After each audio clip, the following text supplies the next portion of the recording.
do, weary travellers? You've stumbled across yet another oneliner.com podcast. I, as always, am Craig, and with me, as always, Scott Morris. Good evening. And Drew Tavendale. Hiya. We have a ram jam a dam-a-ling-a-ling a ding-dong podcast for you today with an awful lot to talk about, so without further ado, let us crack on.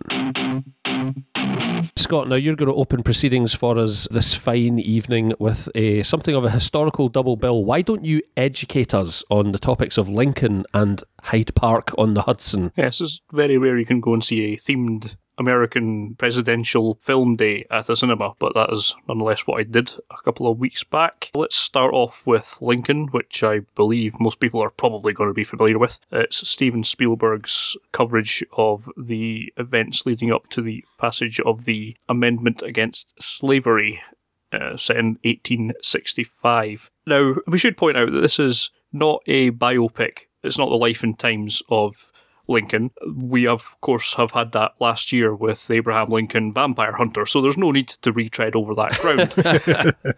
This is just one instance of him phoning up to order a takeaway, am I right? Yes, this is covering more or less 2 weeks before the passment of the 13th Amendment. Subed, please check. This is basically him coming to terms with the Senate House that is viciously divided against this thing. It's obviously taking place in the middle of the American Civil War. North is set against South. Many deaths, lots of people, lots of young kids dying. Not a pleasant time for anyone concerned. So Lincoln is torn between trying to cement a legacy and, of course, well, from this point in time, we can fairly argue strike a positive blow for human rights by ending the process of slavery completely, at the same time as struggling with his conscience against the fact that there is a possibility of a peace settlement that could have been offered if he hadn't perhaps played a few political cards correctly. There's a lot of monologuing going on in this film, so it's helpful that you have a tremendously talented cast. Daniel Day-Lewis himself, of course, is going to be the title role, and gosh, what a performance it is, as with almost everything that he chooses to do of recent years. He shows up every 2-3 years and blows everyone's mind, and then goes away to his bat cave and does whatever the hell he does for the rest of his life. Makes shoes or whatever. Yeah, it is a terrific, tremendous performance, as you're almost boringly going to come to expect from him at this point, and that alone is worth seeing the film for. He's not alone. His Secretary of State, I think it is, William Seward, is played by David Strathairn, who we don't see enough of as well. Again, it's another tremendous character role. His son's played by Joseph Gordon-Levitt, who's fantastic. The main agitator in the abolitionist movement is Thaddeus Stevens, played by Tommy Lee Jones, who's on the best form I have ever seen Tommy Lee Jones. He's very much the heart of the film, if Lincoln himself is perhaps more the logical head of it. Tommy Lee Jones provides a hell of a lot of heart and really is a critical part in making this film quite entertaining, given that it is basically 3 hours of political procedures for the most part. There's not a hell of a lot of insight into Lincoln the man, apart from some attempts at explaining his relationship with his wife, Mary Todd, which is a little strained, shall we say, but for the most part it's kind of more concentrating on the political side of things. It is much better than you could perhaps expect from something. If you were given a kind of rough recap of the script, it would sound awfully dry, and it's to its credit, and I think in many respects the actor's credit, that it comes across as being a hell of a lot more entertaining and more impactful than perhaps it should have. That said, it's certainly well worth going, and I enjoyed it an awful lot. It's perhaps somewhat a shade too long. I would struggle to think it's the best film that came out of last year, put it that way, at least in America. Of course, it came out in 2013 here. It's not going to be this year's best film, but I think it's probably the best film I've seen so far this year, but I would not expect it to stay that way. There is a few qualms given by it being just a shade too long, but the performances in there are tremendous, and if I see better acting performances from an ensemble cast this year, I would be amazingly surprised and very, very happy to see that. It is well liked, and I would certainly recommend anyone go and see it if they have not already. Bravo, sir. What of Hyde Park on the Hudson? Hyde Park on the Hudson, somewhat overshadowed in the release schedules, I would think, by its compadres, but you can't really pass up an opportunity to see Bill Murray playing FDR. An interesting little film. Whereas Lincoln, you could argue, is at least more or less grounded in reality. Hyde Park on the Hudson is a little bit more of a composite of some reports of events and taken from diaries of certain characters in here. It's somewhat of a dramatisation, so we should say, rather than anything that's approaching documentarian levels. In it, Bill Murray, as I say, plays FDR, who runs quite a lot of his presidential day-to-day businesses from his old family home, the Hyde Park on Hudson, deciding that he wants to have some kind of links to his family while he's dealing with the business of state. He invites his cousin, a kind of distant cousin, Daisy, played by Laura Linney, up to basically hang out and give him a bit of a grounding in reality as he's dealing with all these matters of state and impending world wars and that kind of thing. Perhaps the bulk of the film narrative comes from a visit to the Hyde Park on Hudson residence of Elizabeth and Bertie, who you may know as Queen Elizabeth, played by Olivia Colman, and the King of England. It's kind of a companion piece to the King's Speech in that regard. It's actually quite clever. There's a fair bit of delving into the relationship between the King and Queen at a time when they've just really been thrown into the limelight after the abdication of Edward VIII. It's perhaps less concerned with the mechanics of state as it is the character of FDR, who turns out is something of a philanderer and wasn't going to let anything as trivial as polio crippling him get in the way of his philandering habits. So he's charming, if not particularly faithful to his wife, Eleanor, played by Olivia Williams. There's a lot to like in Hyde Park on the Hudson. It's an interesting little character piece more as anything else. I'm not going to go out on a limb and say how accurate any of the characterisation in here is, but it makes for an interesting tale. It shows FDR's good humour and his cantankerous nature and the way he can somehow manipulate events into arguably swinging the tide of public opinion into allowing America to enter the Second World War, which, loath as we are to admit it, did kind of help us out somewhat in the long run. It is a weaker film. It's quite small in scale, certainly compared to the somewhat more grandiose events of Lincoln, and it doesn't have quite the same impact because of that. But it's no less enjoyable a film, and I think it's been somewhat underregarded by critics and the like. Certainly it's just looking at its usual rating on IMDb, which is certainly much lower than I would have it. It's not essential viewing. It is not essential that you would run out to see this in a cinema. It's the sort of thing that will maintain just as high a quality if you catch up with this on the streaming, on the home formats. And it's certainly a very interesting little character piece and well worth a look on a otherwise rainy weekend. Give it a bash. It's certainly not in the same league as Lincoln, but it's well worth a look based on a terrific central performance by Bill Murray, but most of them are these days, aren't they? So, yeah. Surprisingly, a double bill where both films were well worth seeing. Give them a bash. Good lord. Now, Drew, one is led to believe that you braved the elements recently to go and check out a film which I have been anticipating somewhat, that to being Wreck-It Ralph. I'm not quite sure what elements you think are braved, because largely I streamed it from the United States by using a proxy, because it's available already on demand in the United States before it was even out in cinema here. Trying to build you up to be a bit of a hero. Came up short. The weather's been fine here. Let me rephrase it then. Drew, I believe recently you braved some proxy settings in order to see a film which I have somewhat anticipated, that being Wreck-It Ralph. Yes, a film which I also was anticipating, I suspect for the same reasons that you were. Largely it's about video games. Or really, it's not. This is the first feature from director Rich Moore, who's put his hours in on The Simpsons and a staggering number of Futurama episodes, so he should have some good grounding in animation background there. But the first thing that might worry you is that this film has 8 writing credits, which should start alarm bells ringing. This is about a video game villain who has decided he's fed up of being the bad guy and decides to go and get himself a medal for being a hero, believing that this is the panacea to solve all his problems. It's set in the sort of after-hours world of video games where all the characters have a life when the lights get turned off in the arcade and all the punters go home. I suppose it's a bit like Toy Story in that respect, actually. They've got a job to do when the kids are there in the arcade, and then when they leave, they have their own sort of life interacting with each other. So it starts off with Ralph in a sort of bad guy support group, in which, and I don't want to say this to spoil anything, it's such a minor point in terms of time, but I think it's quite strange that a children's film begins with a character ripping another character still beating part of the chest. It begins with a character that so also played Mortal Kombat, I think Kano from Mortal Kombat, Yay, Kano. who rips the still beating heart out of the chest of one of the other characters. I mean, they're video game characters, Nice. but still, it's a kids' movie, and that happens within the first 5 minutes, which You think they might have gone for something innocuous like Sub-Zero's freeze or something like that? Yeah. Not quite something quite so physically brutal as...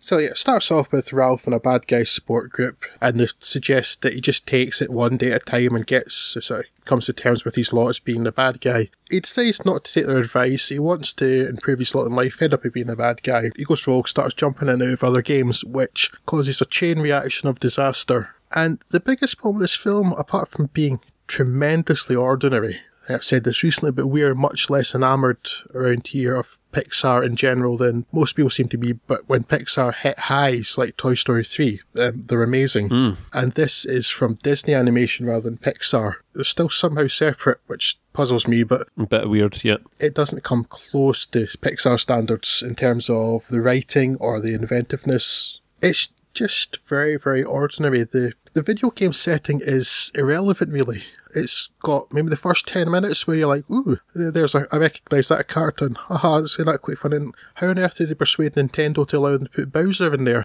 And then it just turns into a very, very ordinary Disney-like story of how people should be nice. Yourself. Yeah, more or less, yeah. Accept being yourself, and then Wreck-It Ralph helps this wee girl fulfill her dreams, and it just occasionally uses sort of video game mechanics, which largely involves, you can sort of fiddle about with the code, and that'll make things better. And viruses are something we've heard, something to do with computers, so we'll put that in.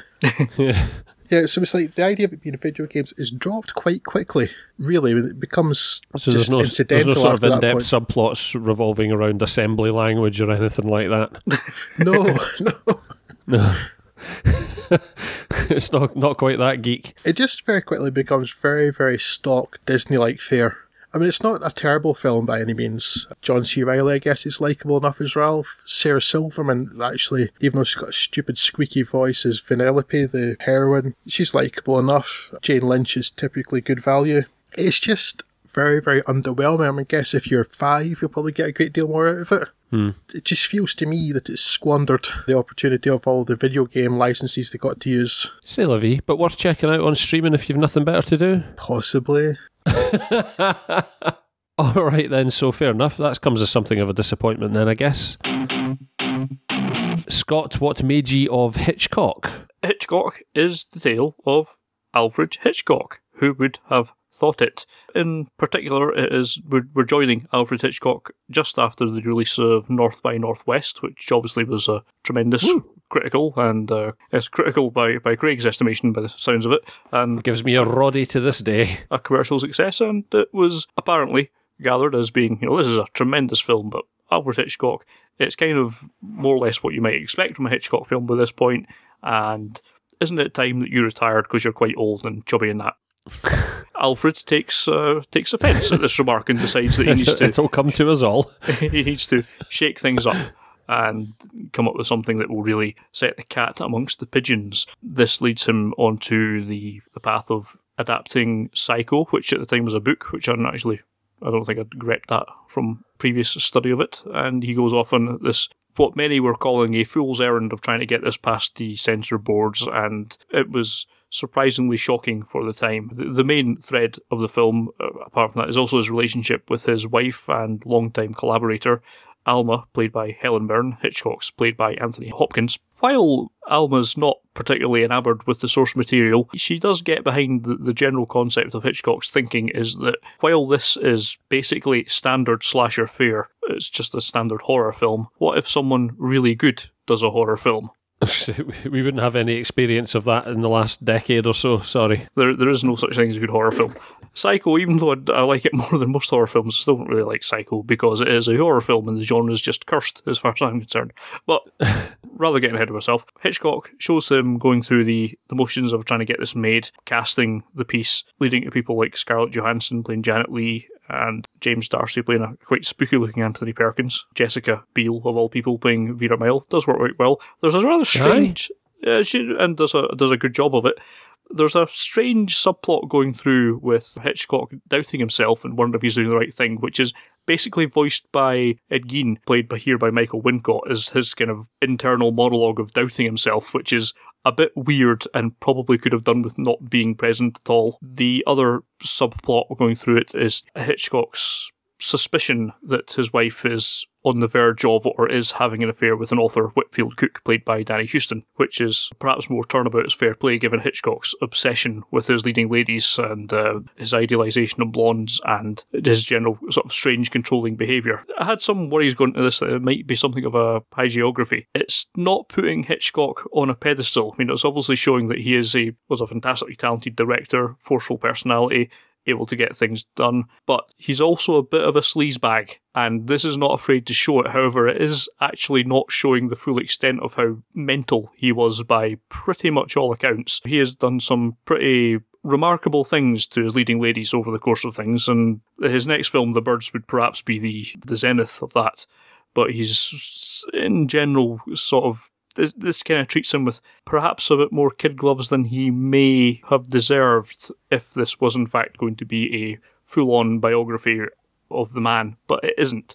It's a slice of time covering what this would be maybe, a year, 2 years in the section of Hitchcock's life where he does just go concentrate on getting Psycho made around about 1959. And on that basis, if you're not going in here expecting to see like a complete unvarnished truth, or pardon me, an unvarnished biography of Hitchcock, what you get is a tremendously entertaining film. There's parts that could be done away with and I think would have actually made it a somewhat tighter and better film, but that doesn't really get in the way of enjoying it. It's a tremendous performance from Anthony Hopkins, putting in the big man's shoes, and he does a great job. Helen Mirren's outstanding, and definitely the heart of the film, and basically as an ensemble cast, it's pretty much faultless. Yeah, definitely worth going to see if you've even the slightest interest in Hitchcock, the man himself, or just filmmaking in general. You've no excuse not to go and see Hitchcock. Give it a bash. Fair dues. Can I just say that I'm scrolling through the IMDb photo library for Hitchcock, and on the subject of James D'Arcy, I totally get him as Anthony Perkins. It's pretty freaky. When I saw him come on the screen, it's like, that actually is Anthony Perkins. They must have CG'd him in somehow, but no, it's quite stunning. I've only sort of stumbled across his visage a couple of times before, but it's never occurred to me, and I'm looking at it now thinking, God, yeah, that's glaringly obvious. He could be his son or something. Yeah, and he does, to be fair, he does a great job. It's not a massive role in the film. He's only in there for like 2 or 3 scenes, but he does get the mannerisms down pat, and it does look really good. Yeah, fair play. Tremendously good. I'm intrigued because it's had a mixed reception, but I'm always willing to trust the word of one of my compadres above others when it comes to these things. So yeah, I shall probably check that one out. On which instance then, gentlemen, I'd like to broach the subject of A Good Day to Die Hard with you. I know. We said we wouldn't talk about it, but I feel we need to get it out in the open.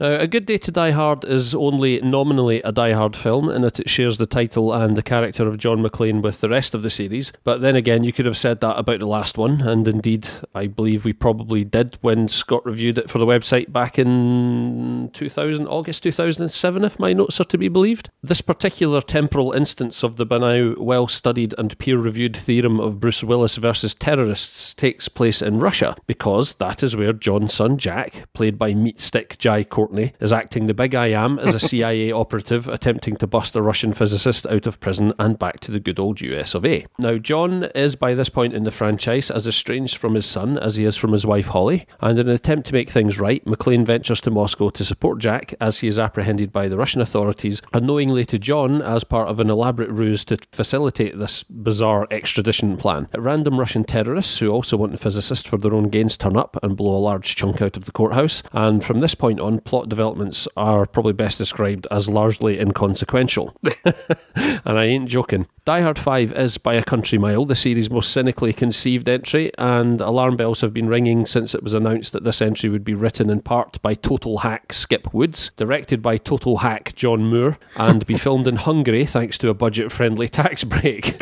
I believe it was a tax break thereabouts. Now, this tax break, or whatever it is aside, we could have shared similar concerns over Die Hard 4, and I believe we did when Scott reviewed it for the website back in August of 2007. Like that film, Die Hard 5 needs to be enjoyed in the cinema, and it will in no way play to a satisfactory degree from the comfort of your sofa 4 months from now on DVD or Blu-ray, no matter how good your setup is. I cannot stress that enough. don't bother watching this if you're not going to see it at the cinema. This is because Die Hard 5 is daft, loud, and very, very, very silly. And yes, we could have said the same thing about Die Hard 4 and blah, blah, blah, blah, blah. Now, if you're a Die Hard purist who moaned about 4 being so far off canon, then frankly, you're on a hiding to nothing if you waste your money on this, and I'm not going to entertain you moaning about it for very long either. Die Hard has become a very different beast in recent installments, and you're either just going to have to like that or lump it. I myself like to consider myself a Die Hard purist, but then I'm willing to go into this,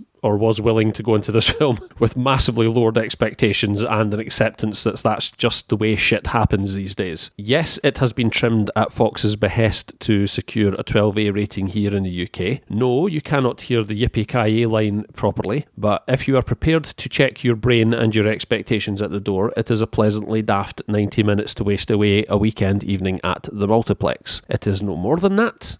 It is no less than that. I would also like to add that this, along with Die Hard 4, have in retrospect given me a new appreciation of Die Hard with a Vengeance, which is, in hindsight, much more canon than many, myself included, gave it credit for at the time. In summation, A Good Day to Die Hard is not the coming of the Antichrist that some publications and or news sources would have you believe. It is just a very, very, very silly, very noisy film with guns and exploding helicopters and a sexy woman that, despite what people would like to admit, actually sits better and more comfortably in a 12 bracket than it would have done as a 15. Now, Drew and Scott, ask me questions about Die Hard 5. I guess the thing that came to mind when I heard it had been cut is that, has it really been cut in any significant way given what the BBFC are doing these days? That's very interesting, actually, because one of the points I had to mind, which I haven't actually incorporated into that little sort of, I suppose actually it's more of a rant than anything. I'm quite annoyed by the reception the film's had, because it's literally no worse than, it's not a Die Hard film.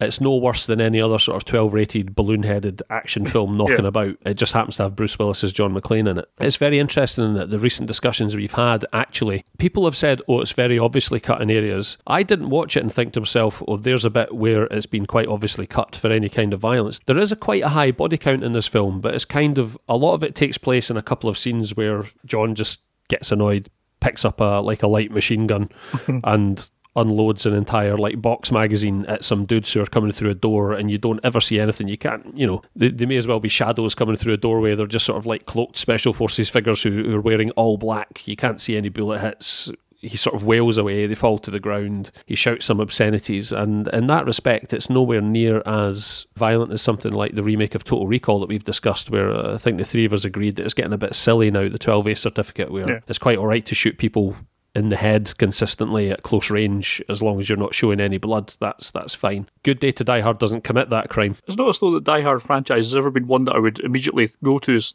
what is an ultra-violent franchise that needs to be in a 18-rated film, otherwise you're not going to get the full fight experience. So the point of Die Hard was never really to glorify and sort of bloody violence, as far as I can remember. No, in many ways I've actually been surprised that in its various re-releases throughout the years, that sort of recertification for different formats and things, that the original Die Hard hasn't actually come down to a 15 certificate. I don't know if it's ever been resubmitted for classification that way. The one thing that did surprise me about A Good Day to Die Hard, and perhaps it was allowed, perhaps this was waved through because of the cuts made to violence, is that there are surprisingly numerous instances of the F-bomb for a 12-rated film. The yippee-ki-yay monkey funster line, as in the sort of cinema release of Die Hard 4, the monkey funster part is obscured by loud noise.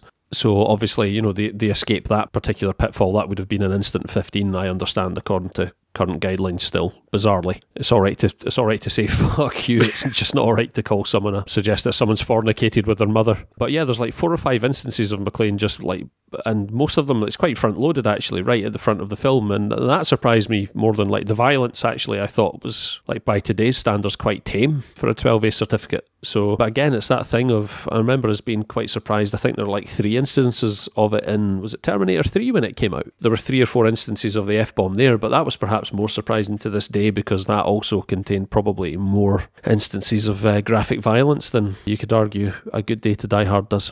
So there you go, take from that what you will. By no means as shocking as certain other 12A certificated films in terms of violence that we've seen recently. There's a credit in IMDb for a character of Pretty Reporter, Was she pretty? I don't even remember her.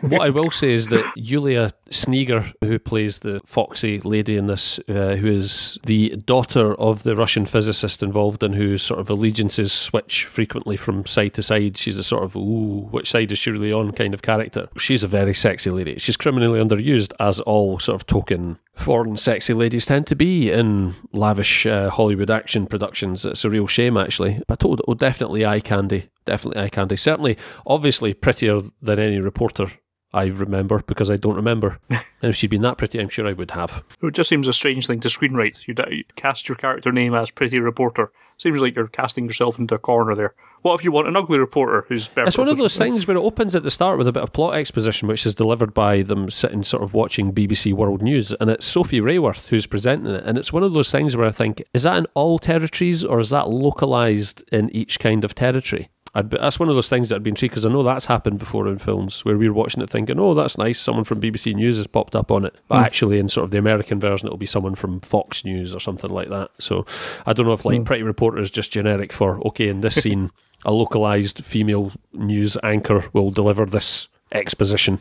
Sorry, Drew, what were you going to say? I was going to say, it's not that as direct a comparisons we made before, but you mentioned Total Recall, and I was going to ask you, remember when we discussed that a little while ago, we were talking about the huge budget that Total Recall had compared to the last Die Hard film. Just out of curiosity, can you see the budget on screen, remembering that Total Recall was $125 million, and a film which seems to have as many explosions by what you're saying was budgeted at $92 million, so $33 million less. Listen, they've arguably got much more, for their $92 million out of this. A lot of that, I can imagine, being spent on logistics and stuff. The film starts with, like, within, I want to say certainly within 15 minutes of the start of the film, there's a 15 to 20 minute car chase, during which every single vehicle on the roads of Moscow gets trashed, and that alone must have cost a small fortune. They seem to have had some sort of sponsorship from Mercedes, because various parties are driving heavily branded Mercedes vehicles in this, which all sort of survive massive beatings, while a suspicious number of BMWs seem to get absolutely wrecked at the slightest hint of a mouse fart in their direction. So I'd imagine like some of that cost has been floated in that respect, but it's still like logistically it must have been a massively complex scene, and I seem to remember the director commenting that I think they broke a record for length of shoot for a car chase. It was like, it took them something ridiculous like 92 days or something like that to film the car chase. That's longer than most films take. Yeah, it's very big and it's very crunchy, and there's obviously a lot of money in that scene. Although obviously like the other sort of couple of key set pieces that are in there are pretty effects heavy. There are ways it could have been done cheaper, but what I will say is that like everyone's calling John Moore out for being a total hack, and undoubtedly is a total hack, but sometimes with that come benefits. And if you're like, okay, we have this much money to throw at this, we need someone who basically is happy to sit and let Bruce Willis make bored quips, because Bruce Willis does, like, there's no denying Bruce Willis phones in his performance for this film, more than most that have seen. But it's like, okay, if you're prepared to sit and put up with that, we need someone who can wrangle him for a bit, just keep him in check and make sure he smirks a couple of times so that people just don't get the impression that he's completely bored, and who in the interim knows how to frame an exploding helicopter really, really well. Then like John Moore's, I feel like John Moore's getting short thrift, because this is clearly like a very cynical film. The way it's been approached by the studio to start with is very cynical, and I don't think in that instance like you can blame the director, because he has obviously been hired for a reason. We need a guy who can follow these flat pack instructions and just put this film together for us, and at the moments where we choose to throw big money at it, is this guy going to be able to wrangle it effectively? Yes, he is, and he's done a bang up job of that stuff. Like, there's no denying it. There's a couple of really, really cool stuff. You've seen all of it in the trailer, because unfortunately this is another one of those where don't expect some climax that isn't shown in the trailer, because everything is shown in the trailer for it. But like John Moore does a reasonable job, and on the subject of Bruce Willis phoning his performance in, it's hard, even on a bad day, right? It's hard to imagine anyone else having carried out this role in this film. I can't imagine anyone else other than Bruce Willis getting away with that exasperated thing he does, where, like, for instance, in this film, who else would sort of exasperatedly deliver the line, the shit we do for our kids before driving a truck out the back of an airborne helicopter? Right? That's Bruce Willis, whether he's phoning it or not. Slot A, tab A, piece of Dowling B goes into hole B. There's your film. It cost us 90 million. Brilliant. Yeah. like it's even at that, it's probably still not the best value for money I've seen. Like, if you consider something like, I know it's not based around large explosions, but I know we've brought it up before. Like, if you remember way back to Sunshine, the Danny Boyle film, that was made on a budget of like 30 odd million or something, and was like a spectacular looking film. Now, like, pound for pound, but it's not punching against that. But in terms of what Hollywood will make an action film, an A-list star in action film for these days, you've still got to imagine that Bruce takes like a fairly hefty slice. I don't know if he's, it could be a back end deal or whatever, but you've got to imagine he's probably still picking up like $10 to $15 million for this or something. Easily, yeah. Do you know what I mean? So, like, whatever, it's still, yeah. Like, it's definitely better value for money than bloody Total Recall was, because regardless of whether he's half asleep while he's doing it or not, Bruce Willis is still infinitely more charismatic than Colin Farrell as an action star. Even if he's like twice his age, can't even be bothered wearing the vest anymore. He's not handicapped by having Kate Beckinsale around either, though, is he? No, exactly. And oddly enough, neither was Len Wiseman in 4. He seemed to do better without his missus poking her head in. Clearly his best work, wasn't it? When he couldn't manage to fit her in somehow. Yeah.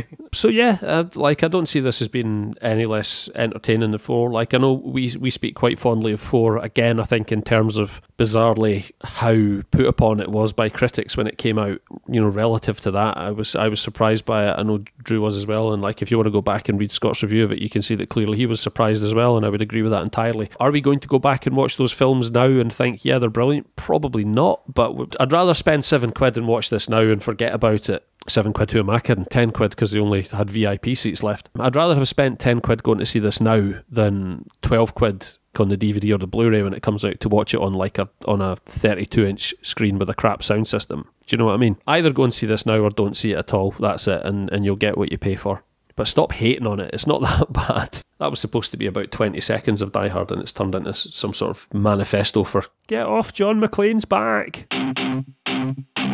Well, Scott, we just damn well enjoyed your double bill earlier so much that I'm going to ask you to do another double bill now, and if you wouldn't mind filling us in on Warm Bodies and This Is 40. Start with Warm Bodies, which more or less snuck up on me. I think I saw one trailer before actually going to see this, and it didn't make a lot of impact. It's the sort of thing when I watched it and thought that could have potential, but it put me very much in mind of a previous film which I felt had the same kind of rough concept but squandered it somewhat.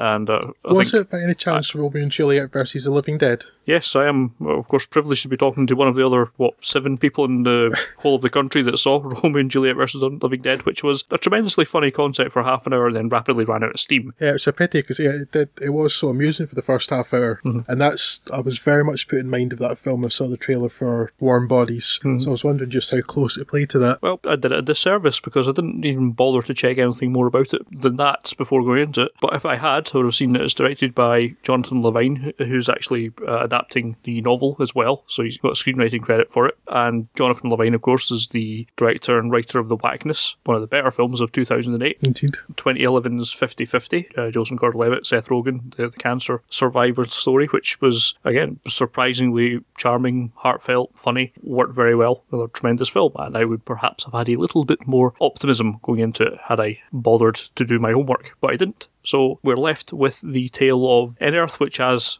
as so often happens, underwent a zombie apocalypse. The dead are shambling around as your standard zombies would like to do. There's a small enclave of humans who have managed to survive, and as is always the case, these two are in conflict because, well, zombies like eating living people. So we join a zombie who can't remember his own name. He figures out the first letter is R, so that's what we shall call him. R, played by Nicholas Hoult, who perhaps is slightly unusual in terms of zombies, at least as far as we can gather, in that he does have an internal monologue and is generally unsatisfied with his life as a zombie, just shambling around, doing the same thing day in, day out, having the same routine. For some reason, they all congregated around the airport, so they're just shambling around. He has to set up his own little home inside one of the aircraft. But perhaps unique amongst most of the zombies, he does seem to want more from his life than his current station in life can provide him. He has his best friend inside the airport, whose cast is M, although I don't know how we ever get to know that, played by Rob Corddry, who you may know from various comedies and The Daily Show, things like that. They get together at the airport bar to talk through life's trials and tribulations, or perhaps death's tribulations, as this goes on.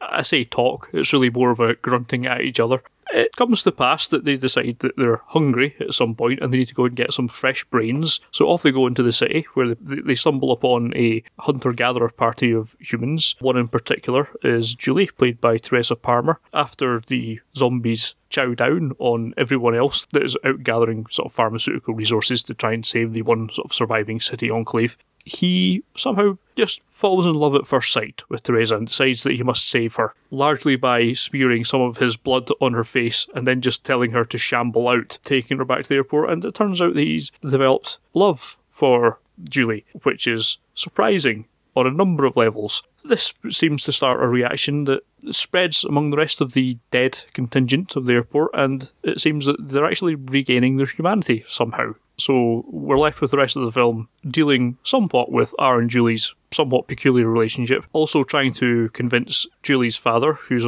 Grigio, played by John Malkovich, who's the head of the Enclave and has a general and sensible shoot zombies on sight policy. So there's that element of conflict in the relationship. And of course also there's a number of rather more decomposed skeletal zombies who are just enemies of everyone. It's a surprising twist on a by this point well played out genre, and it works amazingly well. There's a really great performance from Nicholas Hoult, who has to do his emoting in the voiceovers, given that his range is somewhat limited, what with him being a zombie and all. Teresa Palmer does quite well. They have a semi-believable relationship as a zombie dead person couple, which is not something you'll often hear anyone say in a review of any films. It would never have happened in my day. It wouldn't. It's just not allowed. It's frequently very funny. Like most zombie films, you can, if you really try hard, you could possibly make some kind of relationship with modern society, but I don't hold with that kind of behaviour at all. What I can hold with is the fact that it's really well written, very funny, number of great performances. The zombie scenes are as well handled as anything else, and Levine knows his characters-based comedy and drama better than most young directors. I was surprised by this, but it's definitely well worth looking at, and one of the funnier films I suspect I will see this year. Nice. What is the catalyst for the huge number of zombie properties in the last 5 or 6 years, though? I mean, they've always been popular and been sort of zombie games or films coming out like semi-regularly for probably the last 3 decades, right? Yeah. But there seems to have been an explosion in them recently. There's been lots of films, there's TV series, there's lots of games, there's books. That's ever since the banking collapse, obviously. It's just, I was wondering what the reason is behind quite so many zombie properties coming out in such quick succession. What surprises me somewhat is, there's been a similar revival of vampire franchises of late, but there's an obvious and cynical reason for that, is because Twilight made so much money, both in books and there, that you can see why people go on it. But none of the zombie films really have been all that tremendous a success. I mean, sure, there have been some that did okay, but none of them are sort of running away wildly with the box office or anything like that. The thing is, vampire films have always sort of been simmering away, haven't they? There's never been a period without the odd sort of high-profile vampire film coming out. If you go back to like The Lost Boys and Interview with a Vampire and Blade, Blade and stuff like that. Obviously, Dracula 2000 with Gerard Butler, an underrated classic, overrated, underrated. I've never seen it. Couldn't possibly comment. Shite. And They've sort of always done away. There's always been a sort of popular edge to vampires, whereas zombie films have always been sort of schlock B-movie nonsense, and certainly it's only recently that those have come front and centre. And I can't think whether it's been a gaming thing or a film thing. I'm trying to think what the catalyst was, but yeah, again, it's just popular trend and sort of the snowballing of accountants' expectations, but. Romero never stopped. He kept sort of chugging away, but of the sort of, not quite zombies, but might as well be zombies, I guess 28 Days Later would be the only massive sort of cultural touchstone for it, and everything else has just been... Zack Snyder's remake of Dawn of the Dead as well. Yeah, I didn't think that's really set the heather on fire, did it? I don't think Shaun of the Dead was big enough outside of this country to have any effect either, so... No, I guess it gets cult respect in the States, but I think like the average man in the street in the States probably wouldn't know what it is, but... No, I wouldn't imagine so. It's known and appreciated amongst those in the know over there, but yeah, it's...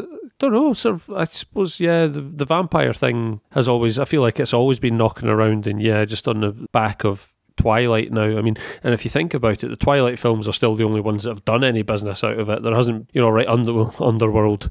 Blade and Blade 2 were pretty cool, but those were obviously far more, you could argue those were more action films than vampire films. Yeah, well, in terms the of... Twilight films are actually vampire films. They're turgid teen romances that just happen to have vampires in them. Yeah, totally. But like, those are the only ones that have done any business apart from, like, say, nominally sort of Underworld, that jazz. But yeah, the zombie thing is only recently that it's become mainstream. But yeah, you're right. I can't think what the catalyst for that has been, really. I don't feel like it's been a slow burn. I feel like they were kind of all of a sudden there and there was a reason to it. Yeah, just suddenly, the last 4 or 5 years maybe, there's been lots. And I know all sorts of social commentators have said, like, I mean, I'm saying it ironically, but I know a lot of them have said it seriously, it's a reflection of the times wherein any time there's an economic slump, people see themselves as, like, soulless slaves to capitalism and this, that, and the zombies are us. We're the sort of masses following each other around, and it's like Scott says, it's kind of shite, yeah. I think you're reading a bit too much into that. I don't think that's why it's popular with the man in the street, because he identifies with a zombie. I think you're attributing too much sort of consideration to that. But yeah, good point. I'm sure we could probably trace it back to something, but I can't think what it is. But it got us to The Walking Dead, so I ain't complaining. What news of This Is 40, Scott? The lesser of the comedies of which we will speak. Judd Apatow. Apatow, please. Apatow. My general instinct so far with Judd Apatow is you can't really go wrong with the Judd Apatow film. You kind of know what to expect, and you more or less delivers. Written and by this point produced a tremendous number of films, and if you're going to go through and sort of check off what you like, certainly of all the stuff that he's been with his productions and whatnot that he's like, there's a greater hit rate of things that I actually quite like and really like quite a lot than anything else. So in general, I would still take it as a seal of quality, but This Is 40 is a complete misfire. There was a lot of mixed reviews of Funny People when it came out in 2009. I happened to actually very much like it. I thought it showed marks of a filmmaker who is maturing and going to take on some themes bigger than just being a kind of silly comedy film, and I thought it worked quite well. This Is 40, obviously, going for the midlife crisis movie. Unfortunately, what it does is kind of forget to be particularly funny or have anything of any real interest or insight to say about anything. I suppose it's a somewhat kind of pseudo-sequel to Knocked Up, in as much as it takes two of the minor characters and a few of the other minor characters from it and focuses on them. Basic plot kicks off when Debbie, played by Leslie Mann, approaches her 40th birthday, which is obviously seen as a milestone in her life. Paul Rudd, playing Pete, her husband, has passed this already. The general gist of This Is 40 is about Pete and Debbie trying to come to terms with growing old, well, accepting that they're entering middle age and the changes of life that this brings. They're no longer young, they can't do the daft stuff that they used to do anymore, and so on and so forth. The problem is it just doesn't have anything new to say other than that, well, it can be quite difficult growing up and becoming a proper adult at this point in your life. The problem is I was still expecting this to be a comedy. That is what it's marketed as after all, and it just very rarely manages to amuse. It's not without its moments, to be fair. It does have a few belly laughs in there, but certainly nothing like enough that it should be over what felt like about 3 hours. I know it wasn't that long, but it's 2.25, I think, something along those lines, which is too long for a film that doesn't really say anything. Pushing it for any comedy, really, isn't it? Yeah. It's clear that it is trying to be as much of a drama as it is a comedy. It's trying to focus on the characters and the trials of the fear that is engendered by perhaps not being able to provide for your kids and all these other kind of things, but it just keeps throwing more and more things into the mix that just doesn't add anything to it. It just seems to be extending the length of the film without really being funny enough or having any particular hook to drive anyone through. There are certainly positive aspects to it. Jason Segel has a kind of bit role as a personal trainer and does pretty well. He kind of winds up forming a double act towards the end with Chris O'Dowd, and that provides some good portions of the film's amusement. Also, Pete, Paul Rudd's character's father, provides a number of very funny moments later on, who's become a father far later on in life than everyone's expecting, and that becomes another kind of talking point, but it doesn't really go anywhere. There's a relationship between Leslie Mann and her father, played by John Lithgow, and John Lithgow does again, of gives a tremendous performance in his kind of befuddled role. It makes for some great comic entertainment later on as well, but all these kind of subplots never really tie together to produce anything particularly memorable or great. It's far from being the least funny film I've seen in my life. There are far more unpleasant experiences you can have. It is just about good enough, just about funny enough, often enough to kind of make you feel like you've not been gypped out of your money at a cinema, but that is no basis for recommending it to anyone. It is easily Apatow's weakest film. It just feels like it's not been quite fully formed. It feels like it could do with being trimmed a hell of a lot. There's a lot of ideas in there that never seem to get fully developed, and you can see the potential for it. Certainly none of the performances are particularly bad. It's just the script doesn't have the strength to warrant this running length of film. You'll see worse films, but there's really no good reason to see this. It's just simply not entertaining enough for your money. But give this a pass. You've hit the nail on the head for me as to why, like, I'm not a hater, but I'll never go out of my way to indulge in Judd Apatow, whatever. The man seems completely incapable of directing a film to fit a suitable running time. I don't know what ideas above his station he has. He's now made like 3 or 4 films which had the, and well, they might fit comfortably into a running time of 90 to 100 minutes. Had that been the case, they would be compact enough and probably deliver enough laugh per minutes to be worthwhile.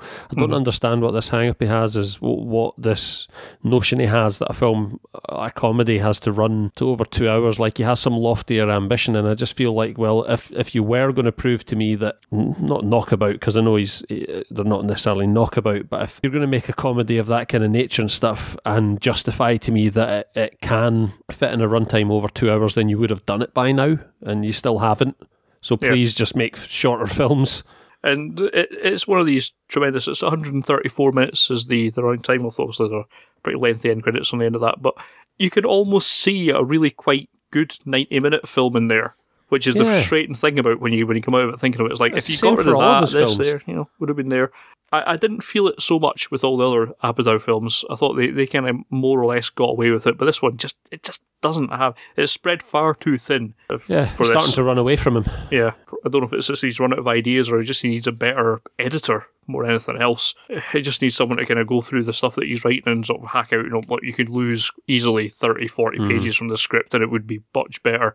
And he needs to kill his darlings, I believe is the... I think the problem is that he's in that position now, as always happens with someone like... Yeah, there's no one to tell him no. The position that Tarantino's in with Miramax, and like, aside from whoever's responsible for the apart from whoever's responsible for the Hangover films, like these Apatow's stable of films are the only sort of comedies making money, and so no one will just step in and say, do us a favour and just make it 20 minutes shorter. So he needs to learn. Who are we to say he's earning a better living than any of us are doing this kind of thing? But just because they're making money doesn't mean to say they can't be better. Okay, so that's a roundup of stuff knocking about the cinema now or of a recent time. I believe we wanted to discuss a catch-up film this week. That film being the video game-centric documentary Indie Game The Movie. Who wants to fill us in on that little piece of jazz? Well, first, I don't know if it's really a catch-up. I don't know if it really got a cinematic release, but it certainly just appeared on streaming, and I thought, well, let's give that a bash. The only time it's been out in Britain has been Sheffield Documentary Festival in June last year, so... Nice. And then it was at Sundance in the States. Crowdfunded effort, I believe, through Kickstarter again, hence the sort of lengthy list of names in the credit, charting the pitfalls of independent game development outside of the massive studio system which now prevails video game manufacture, as you would imagine it does now for an industry which garners more turnover per year than filmmaking, I understand, as it stands. It follows 3 different independent developers as they struggle to get their projects underway, finished and or published on the various online services. I suppose there's a number of interesting things. The first being, of course, the funding method that the film was made by, the whole Kickstarter movement, which seems kind of roundly appropriate for something with this kind of subject matter. Yep. The movie itself is following the creation of 3 games. Well, actually, there's really the creation of 2 games, and it also talks to Jonathan Blow, who was the creator of the much-lauded Braid. And it also follows the slightly troubled development of Super Meat Boy, the tremendous little platforming hell game that it has, and Fez, which was a game that is kind of stuck in indie development hell for a good few years. About 5 or 6 years. Yeah, that's Phil Fish, is it? Phil Fish, yeah. The film itself is basically about the creation of art. The fact that it is about games is more or less irrelevant. In fact, when it's talking about games, it's probably at its weakest because it's skipping over quite a few number of things. Like it put me on the back foot at the start by claiming more or less that the whole process of indie games where a game could be made by just 1 or 2 people was a new thing, whereas anyone who's lived through the Spectrum revolution, the home computing generation, sitting on a spec in a bedroom. It was the standard. This is where studios started from. Like Rare was started by absolutely. 2 guys in a bedroom somewhere. It might be relatively new for the States, but it's certainly not new for Europe. One wonders if it is because I think consoles were still more prevalent over there than home computers were. But of course, I don't know about anyone else around this table, I certainly remember typing in basic instructions myself, taken from the back of magazines, which is a kind of programming. Yeah, I remember doing that since I was really wee. You get a basic program every week and you'd sit and put it in and wonder at the things that were displayed. Yes. If you get past that, it is certainly accurate that it is far less prevalent these days because it became so big budget, hit or miss. The studio systems these days sort of pumping in tremendous amounts of money into a very small number of very samey projects, and indie gaming, the kind of concept for what it is, basically giving people the opportunity to get something that's a bit more quirky, a bit more imaginative, a bit more auteur-based, which is certainly what guys like Jonathan Blow and whatnot excel in.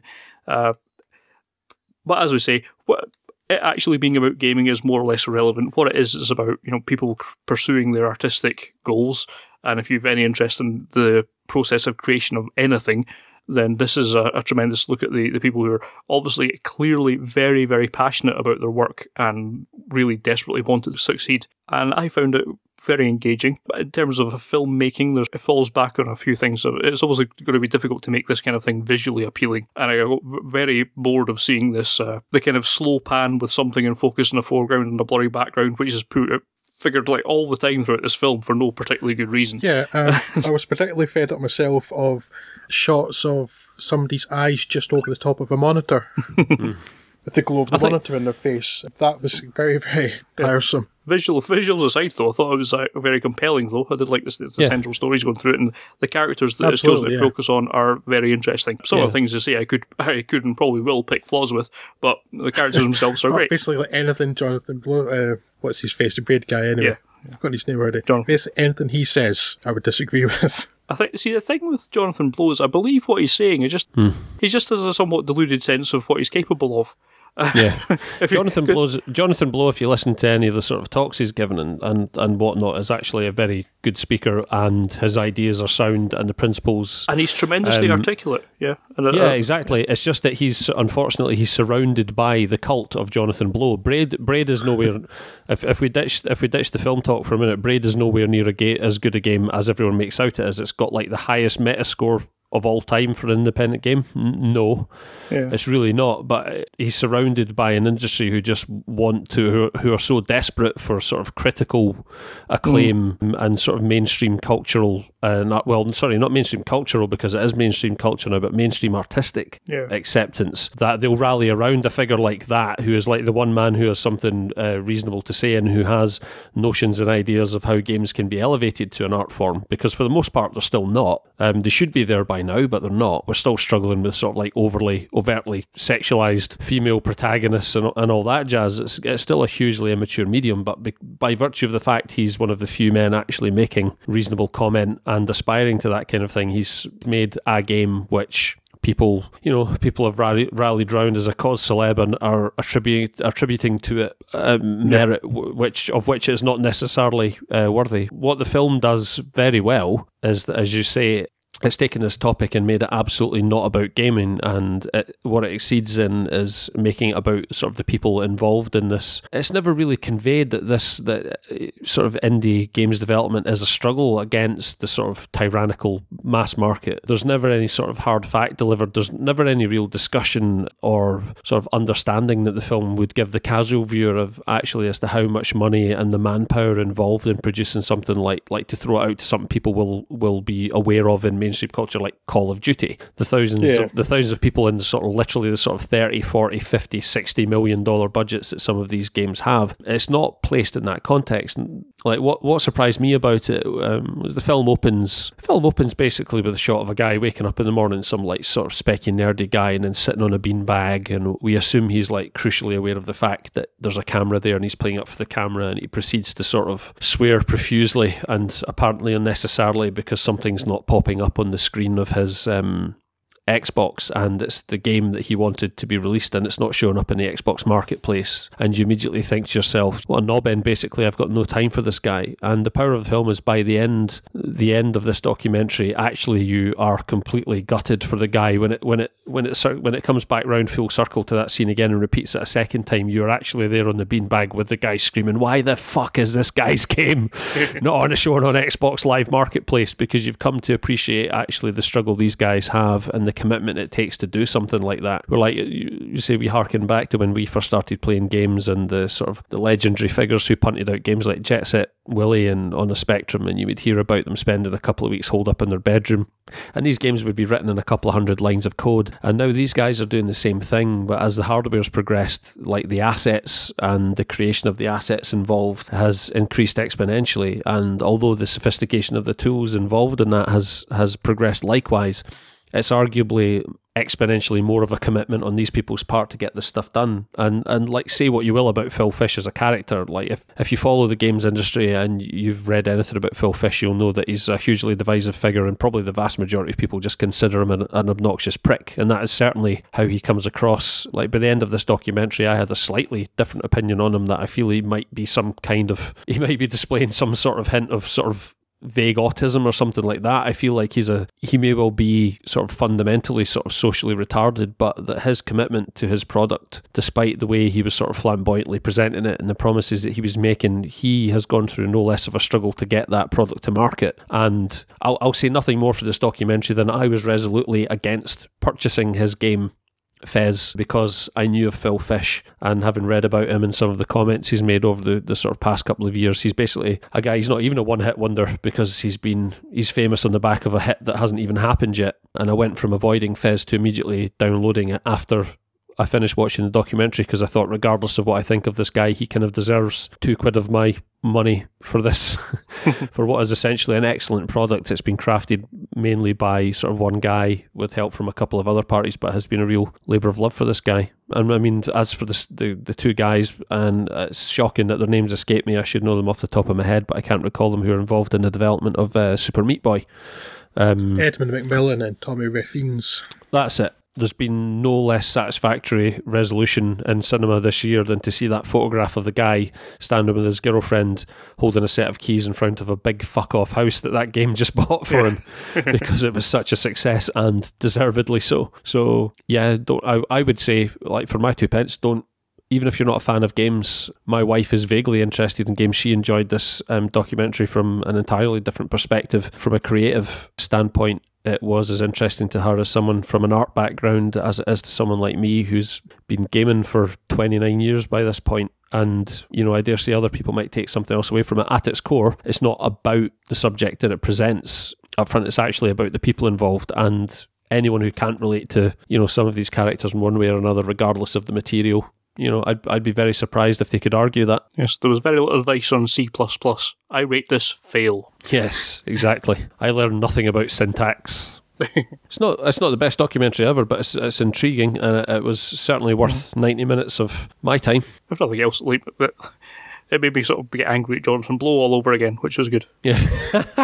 Don't hate on the Blow. Well, it's this bizarre insistence that, they're not relating with the game in the way that I want them to relate to the game. They're relating to it because it's a game that's got fun and quirky mechanics, and not because of the inherent story that I'm not telling, because you're not putting anything in the game, you're just putting that little couple of text files in the middle of between levels.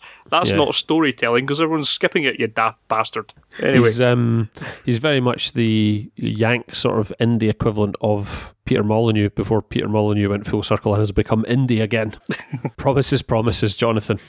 But, you know, regardless, actually, I would argue Jonathan Blow's contribution to gaming is more through his sort of philosophy of gaming as opposed to anything he's actually produced. Interesting figure one way or t'other. Mm-hmm. Likewise, Phil Fish. And as for the Meat Boy guys, you just can't help but root for them. Interesting wee documentary. So I think that pretty much draws this podcast to a close. Thank you once again for listening. Don't forget, if you've got 10 seconds spare in your life, which let's face it, we all have, please pop onto iTunes, leave us a rating and a review if you can be bothered. It would massively help our rankings. Also, follow the podcast on Twitter at theOneliner, all one word. You can find us on there individually also without too much hassle. And other than that, it just remains for me to say thanks very much. I was Craig, Scott was Scott. Goodbye. And Drew was Drew. Goodbye. One of these days you'll get a normal outro, but not today. Tatty Bogles.